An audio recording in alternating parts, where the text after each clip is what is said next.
Hello everyone, मेरा नाम है तपिश। आज हम बात करेंगे निफ्टी बैंक निफ्टी फिर निफ्टी कल कैसे परफॉर्म कर सकते हैं। तो कल फ्राइडे है, उसके बाद फिर एक संडे को मुहूर्त ट्रेडिंग होगी जो दिवाली पे होगी। तो कल एक चीज है यहाँ पे, कल मतलब कैरी फॉरवर्ड में यहाँ पे नेगेटिव ट्रेड मत लेके आना, क्योंकि होता क्या ना, मुहूर्त ट्रेडिंग के दिन मार्केट ग्रीन में ओपन होता है, पॉजिटिव ओपन होता है। जो प्रीवियस रिकॉर्ड है मतलब ओपन ग्रीन में होने के चांस ज्यादा होते हैं, क्योंकि सेंटिमेंट पॉजिटिव होते हैं, मतलब चीजें होती है वाली। तो उसकी वजह से यहाँ पे नेगेटिव लेके मत जाना, कुछ भी कैरी फॉरवर्ड अवॉइड करना वहाँ पे ऐसे में फ्राइडे के बाद में। ठीक है। और अब हम देखते हैं यहाँ पे क्या रहा है। जैसे मार्केट ओपन हुआ था, फर्स्ट जो पहली कैंडल थी उसमें जो हाई था यहाँ पे, वो प्रीवियस डे के हाई के आसपास वहीं से रिजेक्शन लिया मार्केट ने। और वापस ये एक कैंडल काफी बड़ी बनी है यहाँ पे। उसके बाद तो फिर डिप लगाता रहा, इसी रेंज में बना था। दोबारा वापस ने ट्राई करा यहाँ पे इसी जगह के आसपास जाने की, और वापस रिजेक्शन मिला। उसके बाद रिजेक्शन काफी अच्छा था। वो पहला ये लेवल ब्रेक हुआ, ये ब्रेक हुआ, उसके बाद फिर सीधा यहाँ के आसपास आया 19,378, मतलब 371 तक हमने लेवल बनाए थे, 78 तक यहाँ पे इसने आया। और अब यहाँ से वापस इसने जाने की कोशिश करी। अब अगर ये कल यहाँ पे लेवल ब्रेक कर देता है तो थोड़ा सा दिक्कत वाली दिक्कत है। यहाँ पे इस जगह तक आ सकता है, यहाँ पे ये 19,346 तक, 19,308 तक आ सकता है यहाँ पे, इसमें देखने को मिल सकता है। पर अगर यहाँ से सस्टेन करके मार्केट निकल गया ऊपर, यहाँ पे बेस बना के जो आज का लो है, तो फिर हमें पहला टारगेट जो देखने को मिलेगा इस जगह के आसपास ही मिलेगा, यहाँ पे ये वाला लेवल 19,424। फिर उसके बाद यहाँ पे ये 19,448 से लेकर 462 तक की रेंज है। इस रेंज में यहाँ पे वापस मार्केट जा सकता है, निफ्टी यहाँ पे इस जगह तक जाके एक बार फिर देखना क्या होता है कंडीशंस के बाद में। यहाँ पे मतलब मार्केट मोमेंटम अच्छा निकलता है या फिर मार्केट होल्ड करता है। यहाँ पे अगर ब्रेक लेता है वो फिर रेंज बना के फिर निकलता है तो फिर अच्छा मौका हो जाएगा, या फिर वापस यहाँ से रिजेक्शन लेते हैं। तो कंडीशन के साथ डिपेंड करेगा। कल जैसे आज भी इसे मान लो यहाँ से गया ये निकल के, ठीक है, यहाँ तक आया, यहाँ से लो बना के, पर यहाँ पे आके इसने ब्रेक लगा दिया क्योंकि यहाँ पर सेलर्स एक्टिवेट हो गए। तो पहले इस तरीके से देखना कि यहाँ पे क्या आता है, रिएक्ट करता है मार्केट, उसके बाद ही यहाँ पे कुछ भी ट्रेड लेना ऐसी कंडीशन में। और अब हम बात करते हैं बैंक निफ्टी के बारे में। पहले उससे मतलब इसमें कोई ज़्यादा लेवल्स चेंज करने की नीड है नहीं, क्योंकि इसी रेंज में निकाल दिया मार्केट। प्रीवियस इसका कल का हाई और प्रीवियस का उसका रेंज के बीच में निकाला हुआ है मार्केट। तो एक उसने टॉप में एक रेंज बना दी, मतलब कि ऊपर की तरफ से लोअर में एक बॉटम बेस बनाता है, तो टॉप में इसने एक रेंज बना दी वहाँ पे जहाँ से इसको रिजेक्शन मिल रहा है।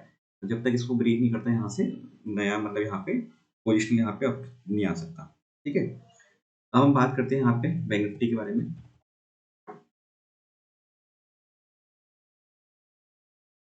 बैंक निफ्टी में देखो यहाँ पे क्या हुआ, अपन ने प्लान करा था यहाँ पे कि इस जगह के आसपास ये ओपन होता है, तो पहला ये रेंज थी, ये पहला रिजेक्शन ये लेवल, ये ऊपर यहाँ, और ये सपोर्ट लेवल। ठीक है। तो सपोर्ट में तो यहाँ देखो, यहाँ से इसने बेस बना के सपोर्ट लिया इस जगह से, पहली और दूसरी कैंडल में यहाँ से बेस बना के अच्छा खासा मोमेंटम लिया। थोड़ा बहुत यहाँ पे रिजेक्शन लिया, हल्का फुल्का रुका यहाँ पे, फिर सेकंड टाइम यहाँ पे रुका, फिर वापस यहाँ से निकल के गया। जो मतलब हमने प्राइस लेवल मेंटेन करे थे यहाँ पे, उसी जगह से रिजेक्शन लिया इसने यहाँ से। और ये देखो बिल्कुल यहाँ से टच करके आया 42,742 है, यहाँ पे 876 के यहाँ से। ठीक है। तो यहाँ से फिर अच्छा डिप लगाया। अब हम देखते हैं यहाँ पे कि इस जगह के आसपास ही यहाँ पे एक बार सपोर्ट लेवल है। अगर ये यहाँ से गिरता है तो वापस से इसी रेंज के आसपास वापस आएगा। और अगर इसने इस बार ये रेंज ब्रेक करी तो फिर 43,460, 43,394 तक के देखने को लेवल मिल सकते हैं यहाँ पे। 43,230 तक के लेवल यहाँ पे देखने को मिल सकते हैं ऐसे। और अपसाइड में देखो, अब अपसाइड में एक बार यहाँ पे रिजेक्शन लेगा ये बीच में इस जगह पर देखो बिल्कुल पास में है, यहाँ से रिजेक्शन लेके एकदम निकलेगा शार्प मोमेंटम के साथ, तो फिर उसको निकलने देना है, निकलेगा यहाँ से भी ये। ठीक है। फिर यहाँ पे हम प्लान कर सकते हैं एग्जिट मतलब एंट्री के लिए यहाँ पे। और ये वाला टारगेट यहाँ पे ये देखने को मिलेगा नेक्स्ट 43,878। उसके बाद आएगा 44,000, फिर 44,209 की। तो ये टारगेट देखने को मिल सकते हैं यहाँ पे। बैंक निफ्टी अभी भी सपोर्ट के आसपास, मतलब बेस लेवल इसका आज का इससे ब्रेक नहीं करा ज्यादा, मतलब उसको दिक्कत नहीं आई। तो ये ज्यादा पॉजिटिव फिर भी लग रहा है बेस में। तो इस जगह को थोड़ा ध्यान रखना, ये लेवल अगर इंपॉर्टेंट लेवल है यहाँ पे, यहाँ से अगर आता है तो बाउंस लेता है, तो हम यहाँ पे एक बार कॉल के लिए प्लान कर सकते हैं इस जगह पर आने का। अब हम बात करते हैं फिर निफ्टी के बारे में, सीनेक्स फाइनेंस।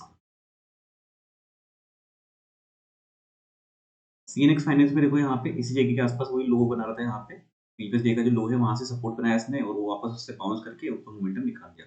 अब अगर यहाँ से इस रेंज में यहाँ पे जिससे सपोर्ट लेवल क्या आता है, 19,456, 19,424, 392, ये सब इसके सपोर्ट लेवल रहेंगे यहाँ पे, जहाँ पे हम देखना है कि क्या रिएक्ट करता है मार्केट। सपोर्ट का मतलब ये कि वहां पे आके मार्केट होल्ड करता है, फिर उसको शार्प मोमेंटम का निकाल देता है ऐसे में। ठीक है। वो देखिए ये बड़ी कैंडल बनी, वही सपोर्ट लेवल था प्रीवियस डे का, तो यहाँ पे होल्ड करा मार्केट ने, अटैक किया, और यहाँ से बायर्स एक्टिवेट हो गए। तो यहाँ से अच्छे खासा एक ट्रेंडिंग मूव यहाँ पे दिया, पूरा 456 से लेकर 525 तक किया था। ठीक है। फिर वापस थोड़ा सा रुका, फिर वापस मोमेंटम दिया। तो अब कल के लिए देखो यहाँ से निकलता है तो पहला टारगेट फिर ये इस जगह तक आएगा 19,566 तक, और उसके बाद 19,587, फिर 19,658। तो ये टारगेट हो जाएंगे यहाँ पे हमारे निफ्टी के लिए अप साइड में। उसकी प्राइस एक्शन भी अच्छा बन रहा है दोनों तरफ से, देखो अप साइड में भी अच्छा मोमेंटम मिल सकता है और डाउन साइड में भी अच्छा मिल सकता है यहाँ पे मोमेंट। तो वो कंडीशन के हिसाब से देखेंगे यहाँ पे। और कल यहाँ पे कैरी फॉरवर्ड अवॉइड करना, पुट की साइड में नेगेटिव साइड में दो, क्योंकि मोटर ट्रेडिंग पे गैप अप ओपन होता है, पॉजिटिव में ओपन होता है, तो फिर दिक्कत आ जाएगी इसी कंडीशन में। वो भी थोड़ी देर के लिए, आधा घंटे करीबन के लिए होता है, 20-25 मिनट के लिए मोटर ट्रेडिंग का, तो उसमें ज़्यादा कुछ चेंजेस करने के लिए मौका मिलता नहीं है ऐसी कंडीशन। वीडियो अच्छा लगा तो लाइक शेयर सब्सक्राइब कर दीजिएगा। Thank you friends.